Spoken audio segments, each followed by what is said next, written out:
ঘড়ির কাঁটায় তখন 11:30। পিসি ফোন করলো, তাড়াতাড়ি আয়, তোকে একটা কিছু দেখানোর আছে। চলে এলাম মায়ের কাছে। মায়ের এই সুন্দর রূপটা দেখে আমি তো মুগ্ধ, জাস্ট মুগ্ধ। এত সুন্দর করে মাকে সাজিয়েছে কি বলবো।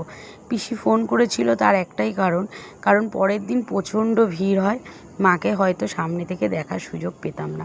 আর মার সারা অঙ্গে ফুল দিয়ে সাজানো থাকতো। তো আগের দিনের সাজটা দেখানোর জন্যই পিসি আমাকে ডেকেছিল। আমি পিসিকে কী বলে ধন্যবাদ দেবো জানি না, কিন্তু মার এই রূপ দেখে আমি তো সত্যি খুব খুব খুব খুশি হয়েছি। যাই হোক, পরের দিন সকালবেলা রেডি হয়ে আমরা চলে গেছিলাম পুজো দিতে।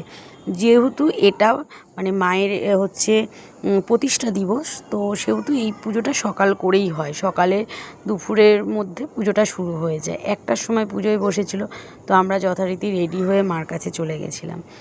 মায়ের কাছে গিয়ে মায়ের সামনে পুজো দিতে পেরে নিজেকে খুব খুব ভালো মনে হয়েছে, শান্তি পেয়েছি। সন্ধ্যের পরে মায়ের আরতি, তারপরে ভোগ দর্শন, এগুলো সন্ধেবেলাতেই হয়।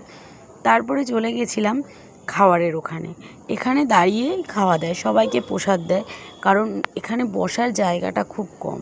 তো ওই জন্য প্রচুর লাইন ঠেলে আমরা কিন্তু এই পুরো লাইনটা ক্রস করে গিয়ে আমি আর বোন মিলে দাঁড়িয়েছিলাম প্রসাদ নিতে। আর সত্যি কথা বলতে লাইনে দাঁড়িয়ে প্রসাদ নেওয়ার মজাটাই আলাদা।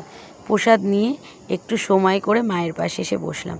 ওনারা আমাকে বলেছে তুমি যাও ভেতরে, কোনো অসুবিধা নেই। ওনারা যে সম্মানটা আমাকে দিয়েছে আমি খুব খুশি, আমি খুব খুশি। থ্যাংক ইউ কুটিঘাটের সকল সদস্যকে। সবাই ভালো থাকবে, সুস্থ থাকবে, আগামী দিনগুলো তোমাদের সবার ভালো কাটুক। রাধে রাধে, হরে কৃষ্ণা।